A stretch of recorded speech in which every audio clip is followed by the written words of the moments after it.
que começaram a trabalhar com o presbítero Galdino, que é O Mandato Masculino. O autor é Richard Philip. Ele escreveu esse livro com a esposa, esse aqui em particular, né? Que é sobre... A expressão seria mãos dadas e corações atados, né? Mãos dadas e corações atados. E como que normalmente o relacionamento, ele não é apenas o aspecto externo, mas é o coração. E como nós devemos ter cuidado com o coração, não apenas o nosso, mas também do outro, né?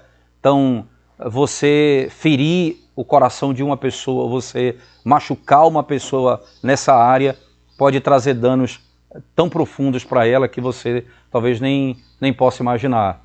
Por isso, é muito importante nós entendermos a necessidade desse tema.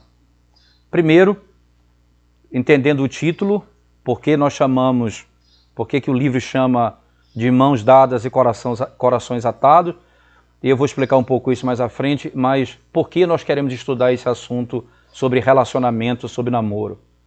Porque a gente vive hoje numa sociedade onde o namoro ele é um pré-casamento, em termos práticos, onde o casal vive uma vida quase que marital, em que o tipo de relacionamento que a sociedade produz hoje é pecaminosa, porque você já usufrui de prazeres que são próprios do casamento antes do casamento, né? E a gente precisa entender que só há um lugar na Bíblia onde o namoro, onde o sexo ele é santo e santificador, é dentro do casamento. Qualquer outro lugar antes do casamento, né, ele não é protegido por Deus, e aí vem a culpa, a condenação e tantas outras dificuldades que o indivíduo passa a apresentar, né? Então, a primeira razão é que nós vivemos num mundo onde esse conceito é completamente mundanizado pela natureza de ser mundo, mas ainda um pouco mais.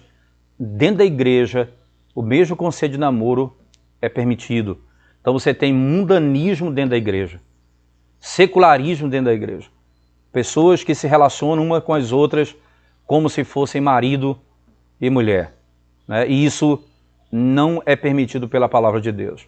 Então, esse assunto tem exatamente por nosso objetivo nesse tema, é exatamente mostrar à luz da Escritura o que devemos fazer.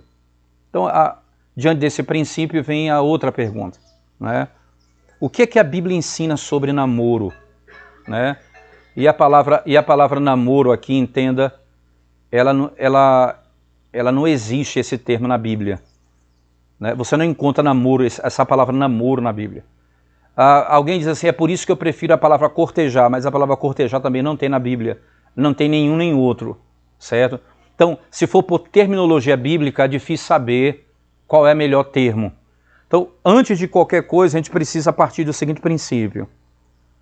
Deus criou o homem para o matrimônio. Não é bom que o homem esteja só, far-lhe-ei uma auxiliadora que ele seja idônea. Então, se Deus criou o homem para o matrimônio, não existe nenhum relacionamento nesses termos que não seja visando o casamento, ok? Então, todo relacionamento que você tem é visando o casamento, porque Deus não fez o indivíduo para se relacionar simplesmente para usufruir do outro ou mesmo dos prazeres do momento, mas para a responsabilidade do casamento, ok? Então, se Deus fez dessa forma nós devemos viver. Mas aí vem a outra questão, né? Se não existem os termos, como é que nós podemos buscar compreender isso na Bíblia? Não existem os termos namoro e cortejo, entretanto, é claro que existe uma ordem de Deus de que nós devemos casar. É melhor casar. Deus, quando fez o homem, disse, não é bom que o homem esteja só. É óbvio que existem pessoas que vão viver solteiras. Deus criou algumas pessoas que vão viver na solteirice até o fim da vida, e isso sem problema, porque Deus deu dom a essas pessoas do celibato, ok? Mas isso se você tiver o dom, você deve fazer isso. Se você não tem o dom, você não deve buscar namorar ou cortejar alguém que você não visa o casamento. Ok? A Bíblia não usa o termo, mas se existe uma ordem divina de que o propósito do relacionamento é o casamento, então eu preciso entender como é que eu devo me relacionar na perspectiva da busca pelo casamento. E hoje, nesse primeiro encontro nosso, né, nós vamos analisar a primeira parte da obra, que é a visão bíblica do relacionamento chamado namoro ou cortejo. Qual a visão bíblica que nós temos sobre isso? Não tendo os termos, mas tendo a necessidade de casar, como é que eu construo essa relação? Como é que eu vou construir essa relação? Esse livro é dividido em duas partes, basicamente. A primeira parte é essa visão bíblica do namoro e relacionamentos. E a segunda parte é a sabedoria bíblica para o namoro e relacionamento. Então, a primeira parte vai ser fundamentação bíblica, nós vamos ter alguns encontros, nós vamos trabalhar sobre o fundamento bíblico para isso. E a segunda parte é sobre princípios de sabedoria, extraído da Bíblia, como nós devemos fazer. Então, como eu devo começar um relacionamento, como deve evoluir o relacionamento. Então, esses aspectos práticos vamos fazer na segunda parte. Então, na primeira parte, nós vamos trabalhar sobre, tratando acerca dos fundamentos bíblicos de como deve ser o relacionamento. Ok? Esse vai ser o nosso primeiro ponto. Então, qual é o nosso tópico hoje, dentro do primeiro assunto geral? A visão bíblica do namoro e relacionamento é o tópico geral. Qual é o ponto de hoje? O amor feito novo. Amor feito novo. O desígnio de Deus na criação. O que é que nós vamos fazer? Deixa eu só deixar claro o que é que a gente vai trabalhar hoje bem objetivamente. Se não existe uma terminologia bíblica para namoro, como é que eu vou construir um conceito? Eu vou fazer da seguinte forma. Eu vou entender o que é o casamento e vou andar para trás, entende? Veja só, eu vou compreender o que é o matrimônio santo e a partir do matrimônio nós vamos mostrar, dando passo para trás, como deveria ser o processo para chegar nesse relacionamento santo. Então a maneira de nós entendermos esse namoro é compreendendo o casamento. Compreendendo o casamento, nós vamos dar uns passos para trás para ver como deveria ser até chegar ali. Ok? Então esse vai ser nosso primeiro momento, o nosso primeiro ponto no dia de hoje. Né? Um problema e uma solução. Tá certo? Veja, não existem duas maneiras em que a observação de Deus possa ser verdadeira. Não existem duas maneiras. O que Deus diz só tem uma maneira de ser visto, não tem duas maneiras. Não existe a tua ótica e a minha ótica, é a ótica de Deus. E não existe outra maneira de fazer. Por que isso é tão importante? Porque desde o começo Deus intencionou para a raça humana a constituição de homem e mulher. Desde o princípio, Deus designou para a raça humana a constituição de homem e mulher, macho e fêmea. Literalmente é isso que a Escritura nos ensina. Se você abrir a Bíblia comigo lá em Gênesis, capítulo 1, versículo 27, você vai encontrar essa declaração. Deus criou o homem à sua imagem e à sua semelhança. Macho e fêmea os criou. Então Deus criou, olha só, irmãos, Deus criou o homem, a sua imagem, a imagem de Deus os criou. Macho e fêmea os criou.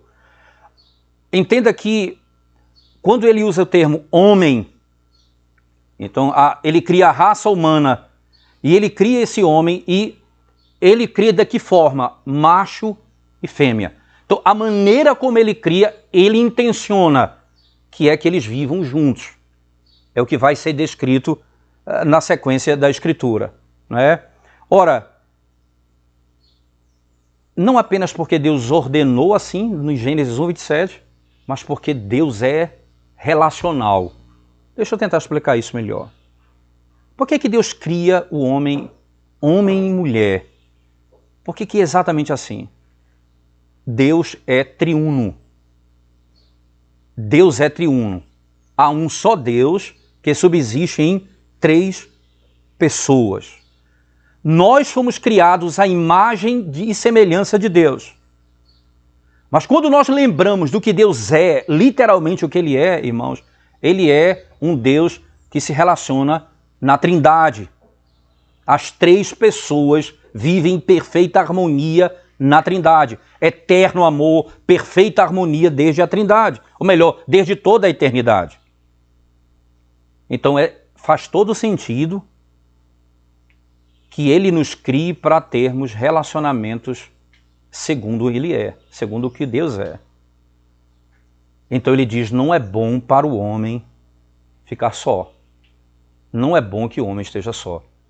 Ele é triuno. E Ele cria o homem para se relacionar. O homem vai ser impresso no homem aquilo que o próprio Deus é quanto o seu caráter relacional. Isso nos ajuda ainda para o segundo aspecto, né? Por que que a solteirice de Adão não era boa? Por que a solteirice de Adão não era boa naquele contexto? Parece que é muito mais claro hoje entender isso, né?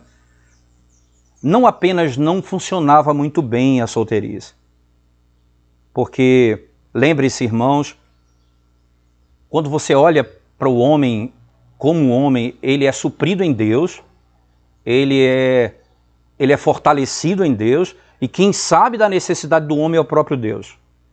Quem diz não é bom que o homem esteja só é Deus. Veja, não é o próprio homem que diz não é bom ficar só. É o próprio Criador quem diz isso. Porque ele que conhece as necessidades do homem, né? Esse é o princípio do homem como ele foi feito. Então, olha, imagina o seguinte, irmãos, imagina Deus olhando para o homem e dizendo, o homem solteiro hoje, como ele vive hoje, no seu apartamento, com seu refrigerador, seu ar-condicionado e o seu coração. Ele olha para o jovem solteiro e diz, não é bom esse estilo de vida. Não é bom. Não era bom para Adão, não foi bom para Adão lá, não é bom para você agora.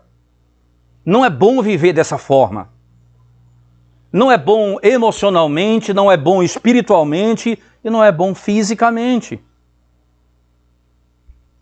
Havia um propósito para o homem que não poderia ser cumprido sem a mulher. Ele não poderia ficar sozinho, porque Deus estabeleceu um princípio, né? Isso então nos leva, irmãos, ao primeiro ponto importante nesse assunto, quando chega a questão do namoro ou do cortejo. A intenção regular de Deus para a humanidade é o quê? O casamento. Tem um pessoal no sol aqui, se vocês puderem vir para cá, não vou achar ruim. Você pode vir um pouco mais para cá, e aí ajuda os meninos. Ótimo, obrigado. Então, preste bem atenção nisso, irmãos. A intenção regular de Deus para a humanidade é o matrimônio. Sob qualquer circunstância, não é? Circunstância regular, podemos chamar assim, um homem adulto deve casar. O homem adulto deve casar. Isso é princípio. Olhando como as coisas são hoje, ele precisa namorar alguém para casar. Isso significa, então, que ele namora. Com que objetivo? Casamento. Porque se Deus disse, não é bom que o homem esteja só, vou fazer uma auxiliadora para que ele case, logo, esse relacionamento aqui tem um propósito único, que é o casamento. você, jovem, não pense que você está autorizado biblicamente a ficar com uma moça que você gosta, a sair com outra, porque não foi para esse fim que Deus criou o relacionamento. Quando Deus diz não é bom que o homem esteja só, e ele então, a primeira coisa que ele fez, ele não fez uma saidinha. Ele não criou a saidinha, ele criou o casamento. Porque é exatamente esse o lugar que ele estabeleceu para o homem se relacionar. É muito aceito entre as pessoas nos nossos dias, irmãos, né? E você vai ouvir muita gente dizer isso. É muito perigoso casar cedo, né? E aí as pessoas vão falar de casamento com medo e com terror. Eles vão se sentir ameaçados do que elas podem perder, daquilo que elas possuem, daquilo que elas vão perder. Mas na visão de Gênesis 2 e na nossa própria experiência, irmãos, a solteirice, ela é mais perigosa do que o casamento. Certamente o casamento tem as suas dificuldades. Mas a solteirice, ou viver solteiro, ele tem mais dificuldades do que casado. Não é bom para um homem solteiro desenvolver comportamentos egoístas, hábitos pecaminosos. Não é bom para um homem envelhecer sem a influência santificadora de uma esposa e dos filhos. Não é bom para um homem lutar com as suas frustrações sexuais. A mesma coisa também é dita para a mulher, em princípio, mas o texto aqui ele fala diretamente ao homem. Não é bom. Não é bom o homem viver dessa maneira. Porque, irmãos, a intenção regular de Deus é o matrimônio. Nós devemos começar um relacionamento visando o casamento, né? Você já ouviu isso, e certamente já ouviram de muitas pessoas, né? Disseram o seguinte, olha, disse a menina, ela tá buscando o marido, ou o rapaz, ele tá atrás de uma moça para casar. O que ela está querendo é isso, o que ele está querendo é isso.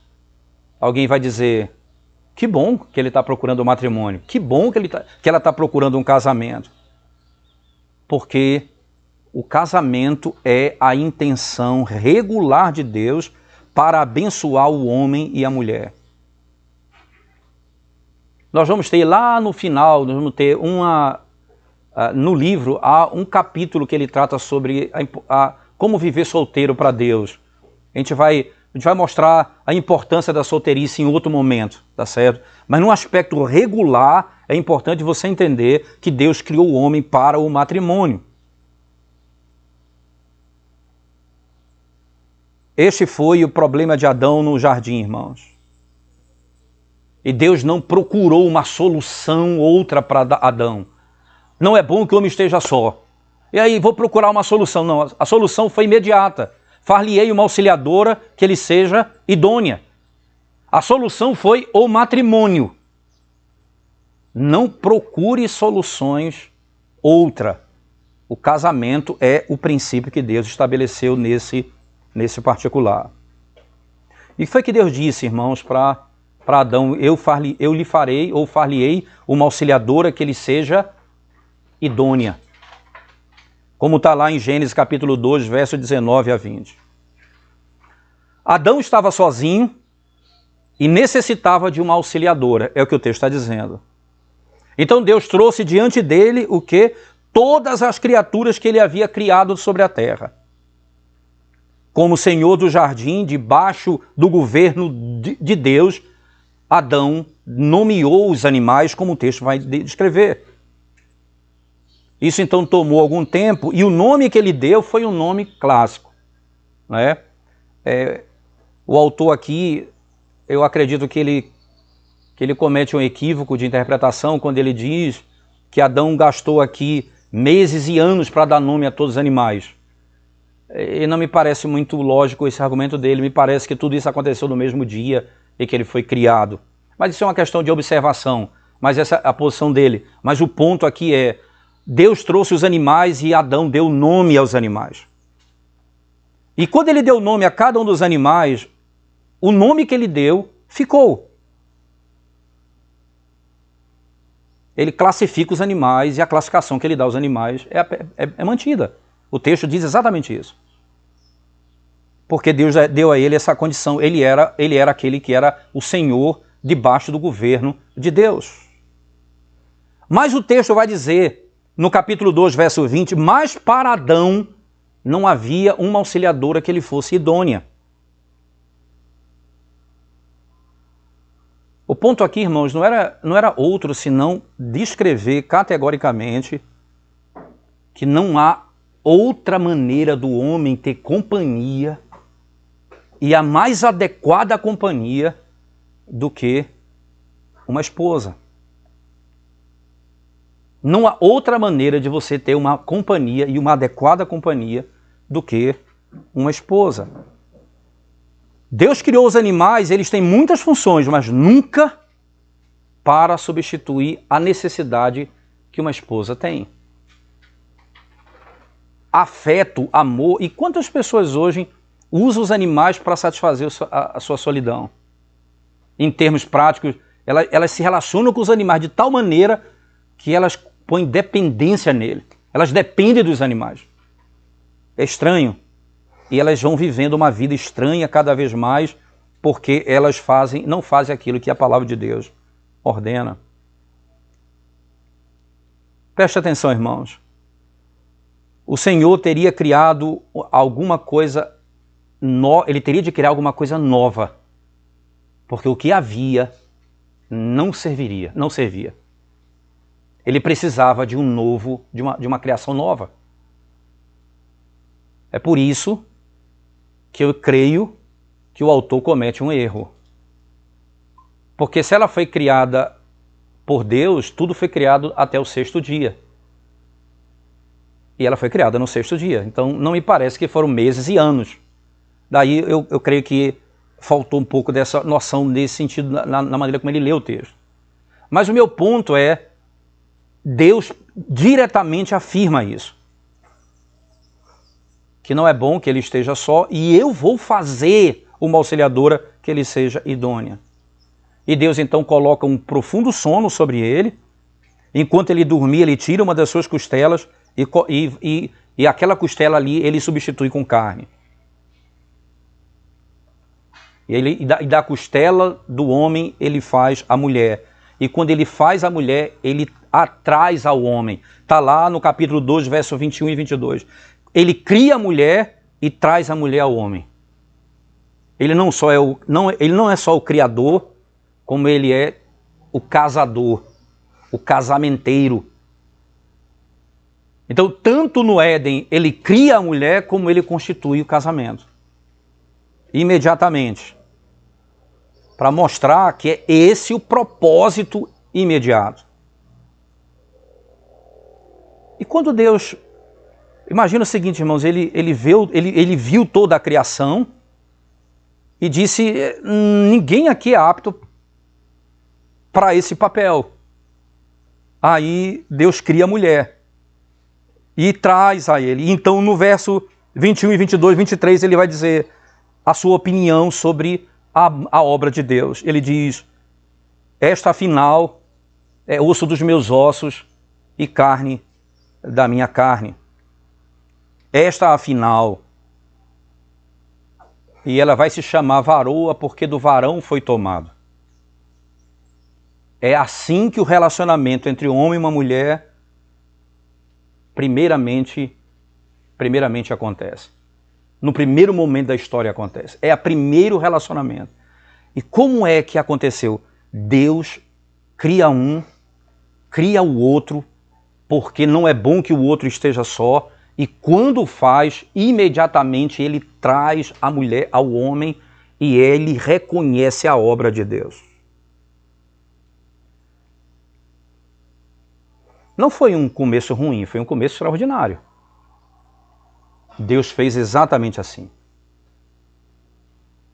Se você tiver dúvida que o propósito para o homem é casar, Deus está dizendo que não apenas ele ordenou como ele construiu o relacionamento e como ele fez o casamento.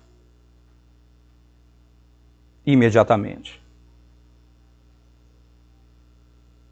Ela é uma auxiliadora idônea. Adão está anestesiado, que é engraçado isso, porque o termo hebraico para sono profundo, literalmente pode ser traduzido por anestesiado. Era um sono, era uma cirurgia de fato que ele fez, tirou uma costela, e o sono que ele tinha, que ele teve, foi tão profundo que ele não sentiu dor. Até porque não havia dor no Éden, mas o sono dele era como uma anestesia. Ela de fato era da mesma carne dele, era osso dele, literalmente. Assim como Adão, a mulher também foi criada à imagem de Deus, e ela foi criada para ter comunhão com Deus e comunhão com aquele que Deus havia entregue, não é? Aquele a quem Deus a entregou, Adão. Ela recebeu o mandamento de Deus com o entendimento de que ela tinha responsabilidade de ir adiante. E qual era exatamente o mesmo princípio? Eles deveriam dominar toda a criação. O propósito especial de Deus, irmãos, o propósito especial de Deus e a comunhão que ele desejava para os seres humanos faz com que ele fizesse a mulher distinta do homem. As suas diferenças proveram um complemento perfeito para Adão. Eu já disse isso outra vez nos estudos da igreja, que quando Deus fez o homem, o verbo utilizado lá é um verbo que significa literalmente fazer ou criar. Quando ele cria a mulher, o verbo que ele utiliza não é nem o verbo fazer, nem o criar, é o verbo construir. Edificar. E é interessante notar é que ela foi feita adequada para. O homem foi feito e ela foi construída para aquela função. Isso nos diz literalmente o que Deus requer. E o que Deus requer de nós, irmãos, em tudo isso é promover um relacionamento segundo o padrão dele. Então, se o relacionamento, se Deus é quem atrai um ao outro, se Deus é quem cria um ao outro para esse fim, então esse processo, ele é tão santo quanto o casamento. Porque a maneira como Deus estabelece o casamento, como ele ordena o casamento, é tão glorioso que eu não posso pensar que o processo não é tão importante quanto o casamento. É tão santo quanto. Deus institui o matrimônio e une o marido e a mulher. O que Deus requer de nós e o que Ele quer de nós, irmãos, é aquilo que Ele é. Deus é amor.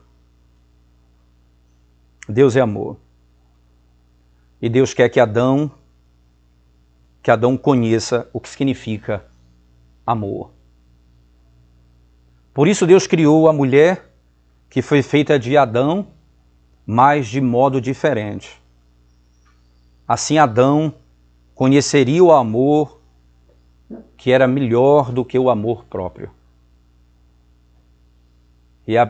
E Paulo vai dizer em Efésios, nunca ninguém jamais odiou a própria carne. Quem ama a sua esposa, ama a si mesmo. Ele saberia o que é amor amando ao próximo, não amando simplesmente a si mesmo. O fato de que o homem e a mulher são diferentes não é uma maldição ou produto do pecado. Deus fez assim. Mas infelizmente não é assim que muitos de nós pensamos, irmãos. E aí você já viu isso? O caba vai casar assim, ah, pai, se ela fosse igual os meus amigos. Não tem cara de dizer assim, eu quero casar com uma moça que gosta de jogar videogame como meus amigos. Eu quero namorar com uma moça que gosta de futebol como meus amigos. Ela foi feita diferente para você não ficar como seus amigos. É diferente mesmo. É para ser diferente mesmo.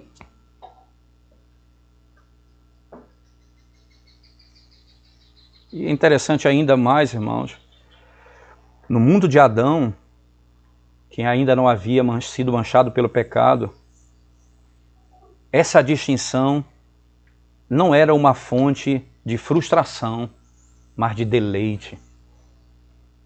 A diferença era motivo de prazer, não de frustração. Se ela fosse igual, se ela parecesse com... É para ser exatamente mulher.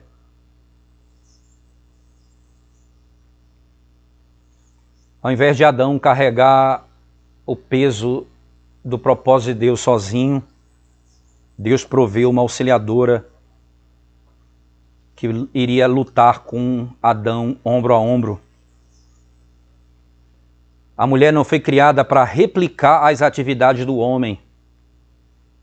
Ela foi criada como auxiliadora, ela complementa Adão na obra que agora eles foram designados fazer. Como Deus ordenou. Foi ordenado a eles governar, subjugar e frutificar e multiplicar. Ela iria auxiliá-lo no cumprimento das suas tarefas. A mulher não foi criada apenas diferente de Adão, ela foi criada adequada para ele. A diferença é a adequação. Far-lhe-ei uma auxiliadora que ele seja idônea. Que ele seja idôneo. Um comentarista citado pelo autor diz o seguinte, e aqui são muitas coisas que ele coloca, mas eu queria apenas citar uma delas. Ele diz o seguinte, olha, os animais de carga, eles se conformam aos desejos do seu dono. Eles carregam cargas pesadas. Eles trabalham no campo. Esse tipo de criatura e esse tipo de relacionamento não foi feito para a esposa. Ela não foi feita... Os animais não foram... A maneira como eu relaciono com os animais não é como eu relaciono com a minha esposa. Ela não foi feita para carregar a carga. Não foi esse relacionamento que foi estabelecido. Ele ainda coloca... As vacas são consideradas propriedades pessoais e elas são animais domesticados. Muitos animais são até chamados de animais domésticos, não apenas as vacas, mas o cachorro, o gato. De fato, o mundo é assim. Os animais podem ter possessão. Eles podem ser posse de outro ser. Mas a esposa nunca foi criada para isso. Para ser possessão. Não é essa a imagem que a Escritura coloca. No mundo caído como o nosso, a palavra auxiliadora pode ser mal compreendida e até mesmo abusada. Literalmente. E muitas vezes tem conotações completamente negativas, irmãos. Muitas vezes negativas. No mundo pós-moderno, onde há o conflito entre sexos, não é? E a luta por igualdade de sexos, alguém pode ser acusado de oprimir a mulher, dizendo ela é auxiliadora. Mas lembre-se, a maneira como o mundo vê não é a maneira como Deus estabeleceu. Eu, como um cristão, eu me submeto àquilo que a palavra me ordena sobre família. O mundo vai variar nos seus conceitos e nós vamos nos manter firmes quanto àquilo que a palavra de Deus nos ensina. A palavra auxiliadora, então, ela vai funcionar exatamente no relacionamento do homem com a mulher. E a palavra, entenda, irmãos, a palavra auxiliadora, ela vem de um termo hebraico chamado Eser. É interessante essa expressão, porque Deus é descrito. Lembra do Salmo 121? Eleva meus olhos para os montes, de onde me vem o auxílio? E, literalmente, a palavra hebraica é a mesma usada lá. O meu auxílio vem do Senhor. Então, Deus é descrito como o meu auxiliador. E quando Israel foi liberto dos inimigos pelo Deus Todo-Poderoso, a Bíblia disse, Ele é o nosso auxílio. Chamar uma mulher de auxiliadora não é enfatizar a sua fraqueza, mas a sua força. Porque Deus também é descrito como auxiliador. E quando Deus diz, olha, quando Ele livrou Israel do cativeiro, arrancando do meio dos inimigos, é dito, Ele é o nosso auxílio. Isso não é fraqueza, isso é força, isso é poder. Chamar alguém dessa forma, biblicamente, não é assim. Essa é a força da mulher. Não pense que isso é supérfluo, irmãos, mas era essencial para a condição de Adão e para o propósito de Deus no mundo. A auxiliadora é uma posição de dignidade dada à mulher pelo próprio Deus. Pelo próprio Deus. Em Gênesis 2, verso 20, o texto diz, não é, que ela era uma mulher, que ela foi criada adequada para o homem. E o texto diz literalmente, para o homem. A mulher, por isso, foi criada para o homem. E aqui muitos conflitos surgem nesse texto, porque não é arcaico, irmãos, crer que a mulher existe para o homem. Não é arcaico.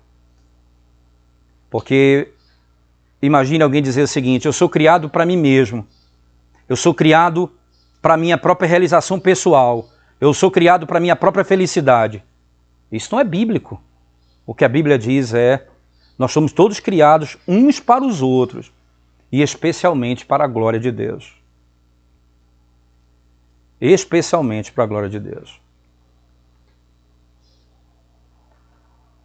No texto de Romanos 11:36, o apóstolo Paulo diz assim, porque tudo procede dele, tudo é por meio dele e tudo é para ele.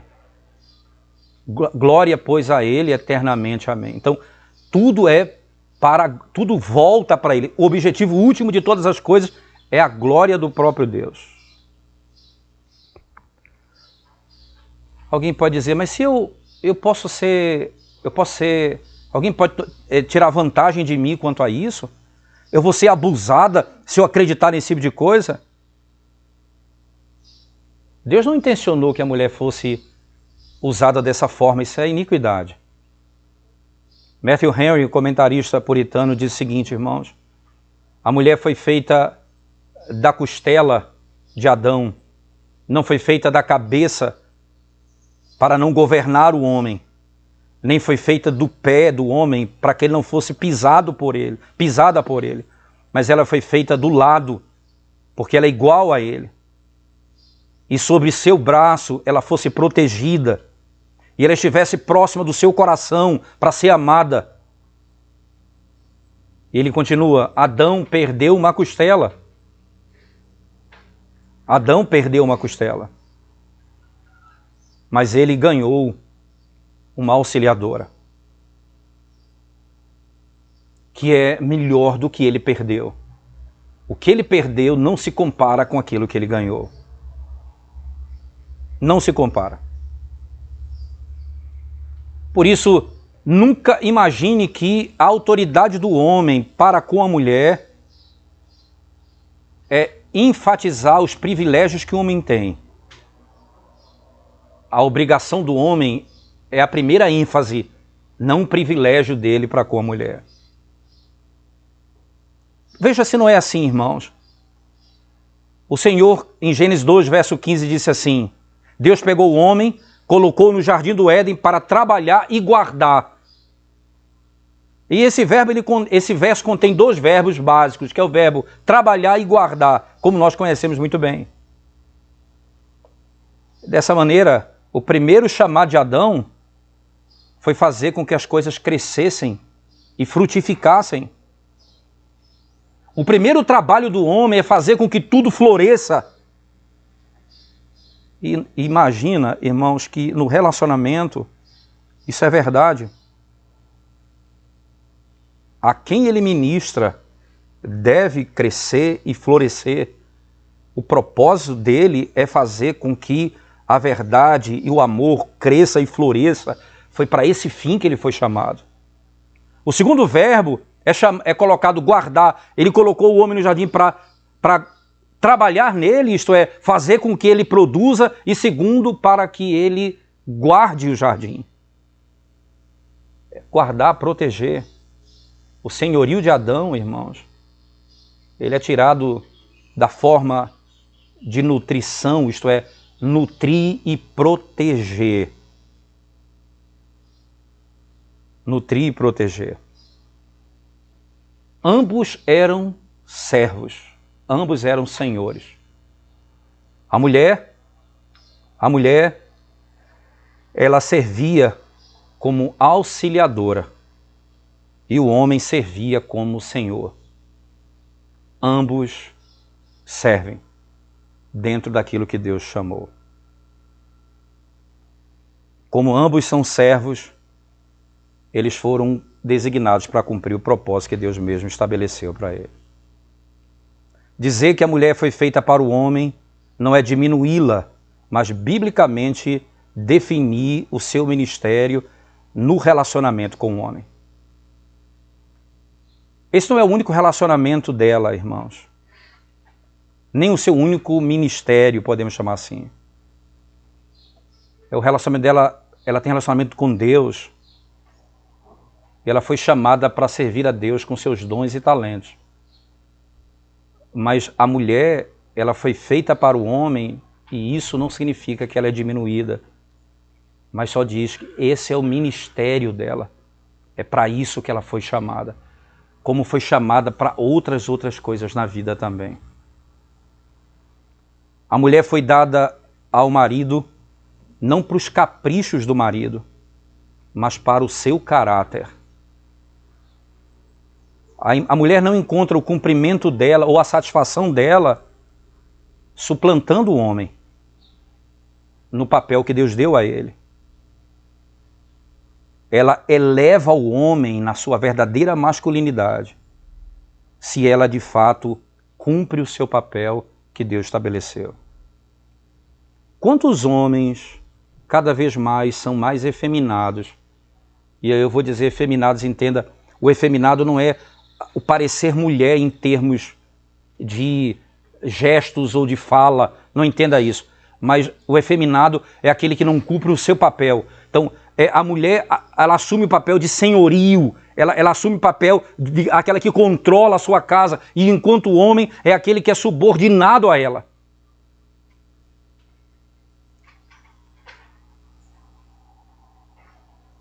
Preste atenção, irmãos.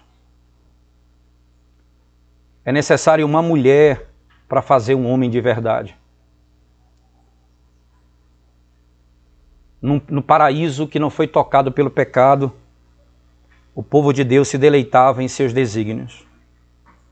A auxiliadora não era uma posição para Eva lutar, mas uma função para ela cumprir. Ela não deveria lutar com aquilo que Deus deu a ela, mas ela deveria fazer o que Deus ordenou a ela. Se nós pensarmos naquilo que Deus deixou, na sua, vamos chamar assim, na maneira como as marcas que Ele deixou na criação, você vai entender que tudo que Ele fez foi para a glória dEle e para o nosso bem. Se não fizermos o que Ele manda, nós estamos em perigo. Assim como o homem se deleita na mulher, assim ela se deleita no seu chamado em cumprir aquilo que Deus ordenou a ela. E qual o resultado disso, irmãos? Só para você entender, eu estou estabelecendo aqui os padrões desse relacionamento, que nós vamos dar um passo a partir desses princípios para entender como é que o relacionamento deve começar para o casamento. No primeiro momento. Isso vai se desenvolver nos outros estudos ainda. O resultado do desígnio de Deus foi perfeito relacionamento. Adão e Eva, não é? Eles eram, veja só, eles eram dois lados da mesma moeda. Ela era exatamente o que ele precisava. Uma auxiliadora idônea. Uma auxiliadora idônea. Se o homem necessita de uma mulher, a mesma coisa acontece em direção oposta. A mulher necessita do homem. O homem que rejeita o desígnio de Deus como uma ajudadora na vida de um homem, ele perde aquilo que, literalmente, não é aquilo que vai torná-lo um homem verdadeiro. A mulher que rejeita o desígnio de Deus como auxiliadora, eu vou repetir isso aqui, a mulher que rejeita o desígnio de Deus como auxiliadora na vida de um homem, ela perde aquilo que vai torná-la verdadeiramente uma mulher. Se Deus diz assim, eu vou fazer de você, eu vou criar uma auxiliadora que lhe seja idônea, isso é a marca dela, e ela diz, eu não vou cumprir esse papel, ela deixa de cumprir o seu papel feminino ordenado por Deus. E o que sobra para ela? Tomar o lugar do homem no mundo. Tomar o lugar do homem no mundo. E aí você vê a nossa sociedade no estado que ela se encontra. No estado que ela se encontra. Diante desses princípios que nós acabamos de ver, irmãos, eu queria rapidamente entrar nos tópicos associados a esses pontos, dando um passo para trás, como deveríamos pensar no relacionamento por casamento. Veja só, e aqui eu quero começar dizendo o seguinte, né? Qual é a primeira marca da dinâmica de um casamento? Compromisso. Vou repetir, compromisso. Isso era necessariamente absoluto, irmãos. Era necessariamente absoluto. E dois termos que por si só falam.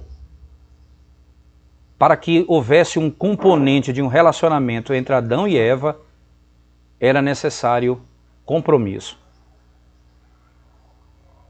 O texto diz lá, deixe o homem pai e mãe, una-se à sua mulher, tornando-se os dois uma só carne. Então, a primeira coisa que é dita é a seguinte, deixe o homem pai e mãe e una-se à sua mulher.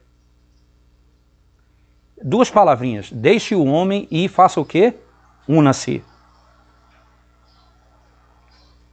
Deixe e una-se. Preste atenção nisso, irmãos. Compromisso aqui é tudo.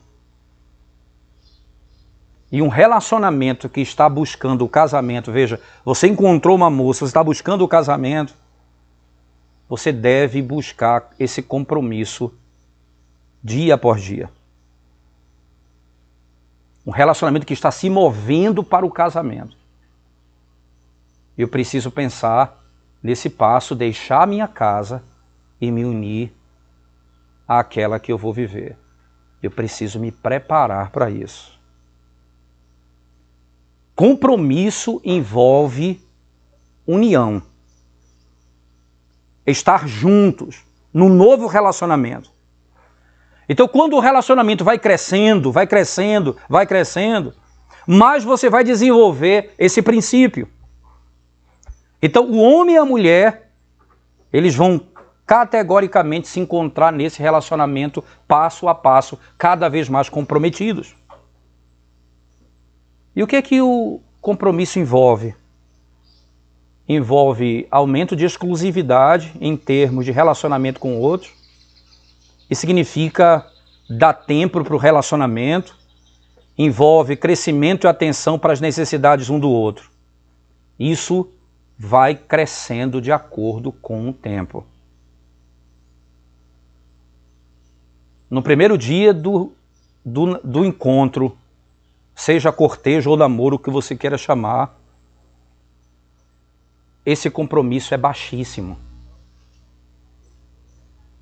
Porque não existe autoridade de meio de caminho. Ou você é submisso aos seus pais ou ao seu marido. Você não é submisso a namorado. O namorado não tem autoridade sobre a agenda da namorada. Não existe isso. Ela deixa... Pai e mãe unem-se à sua mulher. A autoridade dos pais e a autoridade do marido. Você não é submisso a namorado. Namorado que quer mandar na sua vida antes de casar, isso não me parece um bom caminho. Mas vamos adiante um pouco, irmãos. O casal, ele não é obrigado a namorar exclusivamente. Mas deixa eu só dizer isso. Não é preciso dizer que você está encontrando alguém, encontrando outras pessoas. Não é isso. Mas o que é que você deve fazer? Você não deve criar expectativa de tempo um para com o outro. Você deve buscar abençoar o outro. A obrigação que você tem para com ele naquele momento, ela é como a obrigação que você tem para qualquer outro irmão ou irmã em Cristo.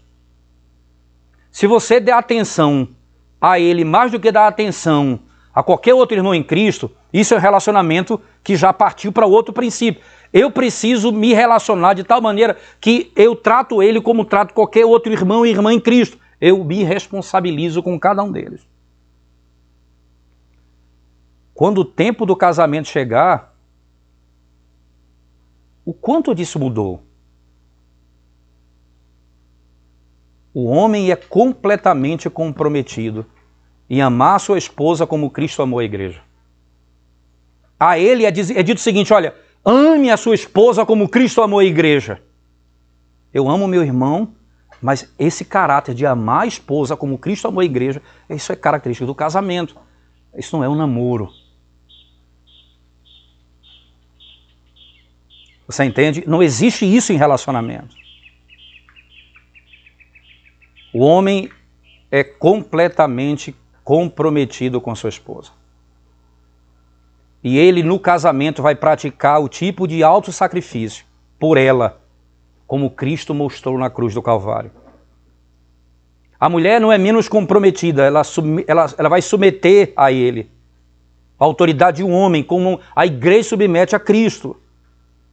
Entre o primeiro encontro e o dia do casamento, isso vai crescer no relacionamento até a florescer. Mas nunca o que vai acontecer no casamento vai ser requerido no namoro. Você vai crescendo nesse relacionamento, mas nunca o que pertence ao casamento pertence ao casamento.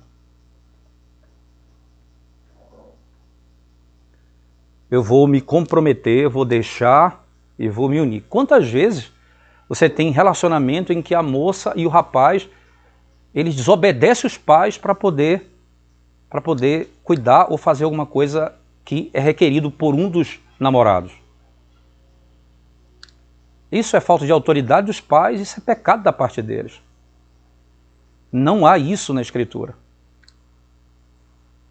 Ok? O segundo ponto do texto, quando diz lá assim, veja o que o texto diz. Deixe o homem, então aí eu tenho um compromisso, e una-se a sua esposa. Então eu preciso me apegar, me unir. E unir, irmão, significa deixar. Se eu vou me unir, se eu vou unir, eu vou deixar. Assim como o compromisso cresce, não é? Assim também cresce esse processo de deixar e unir-se. Engraçado, porque o homem vai assistir menos futebol na televisão, enquanto a mulher vai gastar menos tempo no telefone com os amigos.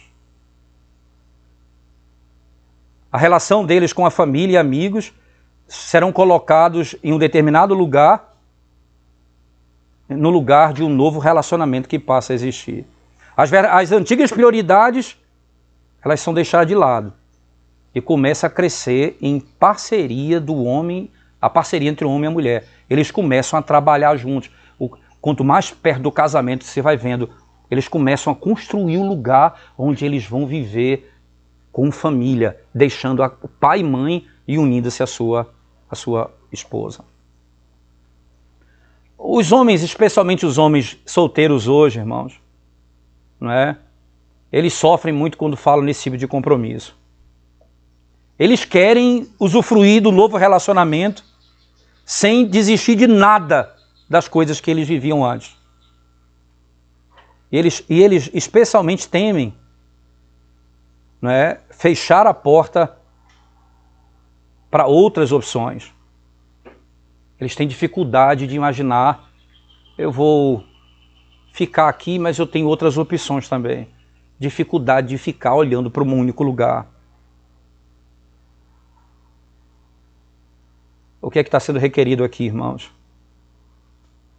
É que esse compromisso que me faz deixar para me unir, me faz pensar em outro aspecto. Preste atenção nisso. A Bíblia não ensina que você vai deixar pai e mãe no namoro. Você vai deixar pai e mãe no casamento. Essa realidade cresce para o casamento. Mas nunca você vai deixar sua casa para viver com alguém antes do casamento. Ou até mesmo deixar a responsabilidade da sua família para cuidar da responsabilidade de um outro relacionamento. Esse não é o princípio que a Escritura ensina. Apegar-se envolve deixar, como nós já vimos aqui.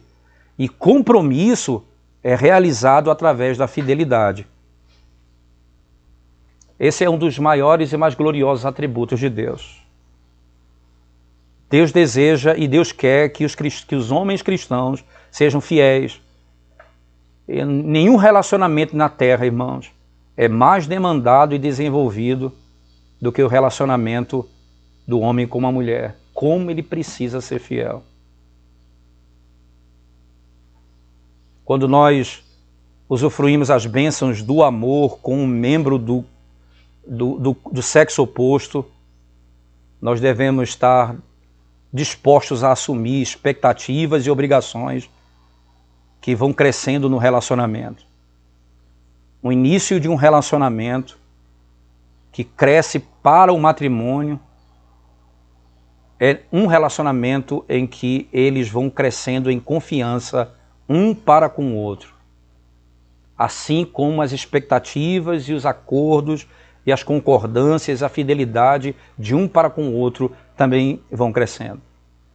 Imagina você estar com alguém e você não confia, cada vez você é mais perto, você confia cada vez menos, você não sabe se ele está falando a verdade, as expectativas são as piores, você nunca tem acordo naquilo que vocês creem, há sempre divergência. Se isso não vai crescendo com você, é hora de você dar um passo para trás. E qual é a outra dinâmica do casamento, irmãos? É a intimidade. Deixe o homem pai e mãe, una-se à sua esposa, tornando-se os dois uma só carne. O verso 25 diz, ambos estavam nus e não se envergonhavam. Para você ver, irmãos, como que a intimidade sexual entre o homem e a mulher é descrito antes da entrada do pecado no mundo. Para você ver quão puro é a relação entre marido e mulher. Quão puro é a relação entre marido e mulher. Ambos foram chamados para o propósito de glorificar a Deus. Os homens e as mulheres foram criados para terem intimidade física, emocional e espiritual. Porque os homens e as mulheres, irmãos, não podem ser unidos, não é? Se não for pelo matrimônio, e o matrimônio significa tornar os dois, ou tornarem-se os dois uma só carne. Isso aponta para o fato de que somente no matrimônio essa intimidade é permitida. É por isso que as restrições de Deus acerca da prática sexual, né, no casamento, é na realidade para nossa própria proteção. É aqui que eu sou protegido. Você não pode pensar, vai crescendo a intimidade com o outro, mas a intimidade sexual só no casamento. Então você pode fazer tudo antes do casamento. A intimidade sexual, o tocar, o contato físico, que leva às coisas que são próprias, inapropriadas antes do casamento, elas devem ser evitadas completamente.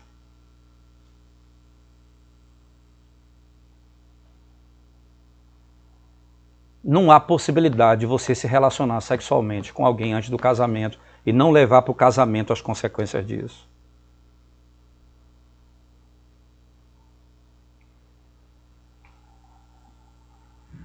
Os corações se tornaram um e não podem ser casualmente separados, como muitos imaginam.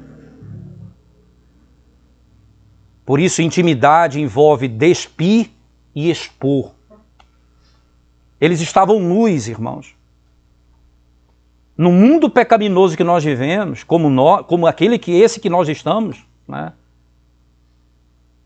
é tolice expor os segredos do seu coração a alguém que não tem compromisso de fidelidade com você.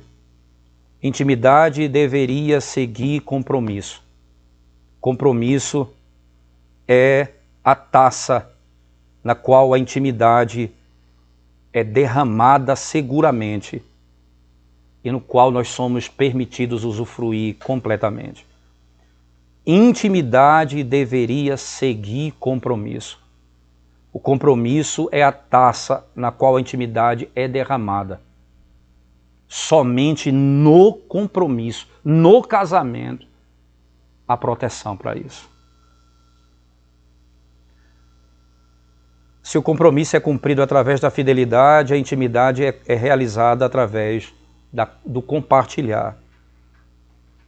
O homem e a mulher compartilham suas esperanças e seus sonhos, seu passado e seu futuro, o peso e os cuidados. Que maravilhosa bênção, irmãos, é ter uma companheira, um companheiro adequado, com que você possa compartilhar seus temores, suas dores, suas paixões e seus deleites. Como o relacionamento de namoro ele vai crescendo, visando o casamento, você vai compartilhando muitas coisas com o outro. Isso é intimidade. Mas nunca compartilhe a intimidade do seu corpo, que só é permitido dentro do matrimônio.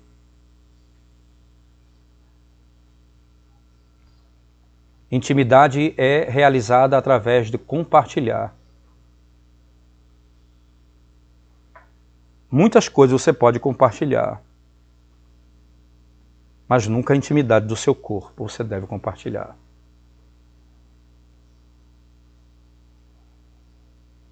Mais uma vez, só há um lugar onde a intimidade sexual é protegida: no casamento. Fora do casamento, nós quebramos a lei do Senhor e sofremos as consequências por isso. E terceiro e último, o casamento, o relacionamento do casamento envolve interdependência. O homem e a mulher, eles não são mais dois, eles são agora um. Deixe o homem pai e mãe, une-se a sua mulher, tornando-se os dois uma só carne.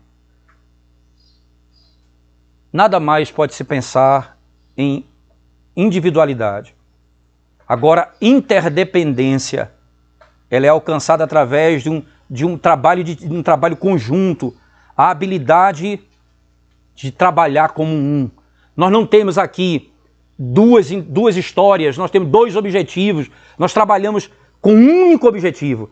Então nós temos um único foco. Então a própria intimidade do casal aponta para isso. Nós temos a mesma esperança, a mesma perspectiva, o mesmo sonho, nós caminhamos juntos e nós trabalhamos para isso.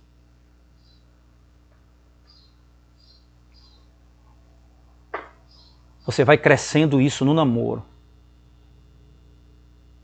Use o namoro, o tempo do namoro, para trabalhar em conjunto, na perspectiva, quando o relacionamento vai crescendo, você vai aumentando isso. Compromisso. Mas no namoro, nunca olhe para o seu namorado e diga assim, eu tenho agora que ser submissa a ele como a igreja é a Cristo. Você não pode fazer isso. O namorado não vai olhar para a namorada e dizer o seguinte, a Bíblia diz que você é submissa a mim. Nunca a Bíblia vai dizer isso.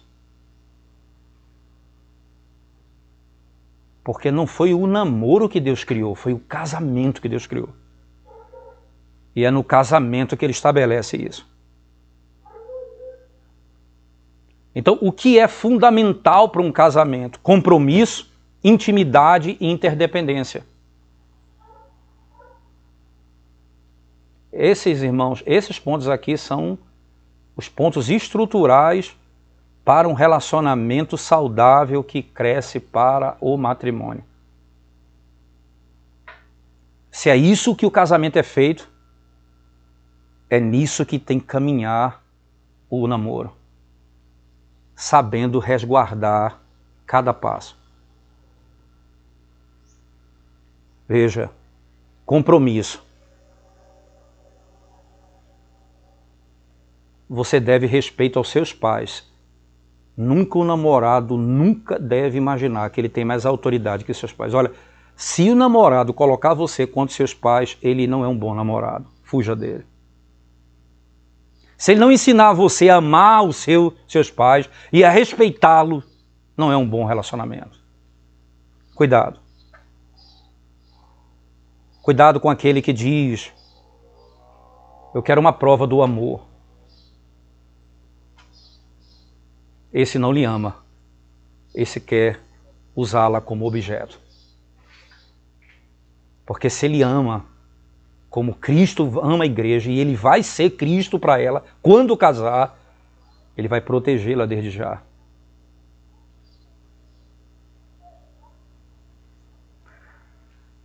Não existe a palavra namoro na Bíblia, nem a palavra cortejo. Mas existe um processo para o casamento. E o que nós vamos ver no primeiro momento, nesses 3 princípios, é como aplicar isso nesse processo. No próximo encontro, nós vamos falar sobre o pecado no paraíso. Como os relacionamentos caíram em pecado. E nós vamos ver como que hoje as pessoas se relacionam no pecado. E como isso é sério na nossa vida, nos nossos dias. Mas concluindo, irmãos, e aqui antes de abrirmos para alguma pergunta, é necessário que vocês entendam esses 5 pontos que nós falamos. Primeiro, não existe o termo namoro e cortejo na Bíblia, mas existe uma ordem principal da parte de Deus. Deus fez o homem para o matrimônio e a mulher. Então, como isso acontece? Nós vamos usar os princípios do matrimônio saudável. Gênesis 2, 23 e 24. Deixe o homem, pai e mãe, una-se a sua mulher, tornando-se os dois uma só carne. A gente vai dar os passos para trás e aquilo que é necessário a gente vai construir para esse fim.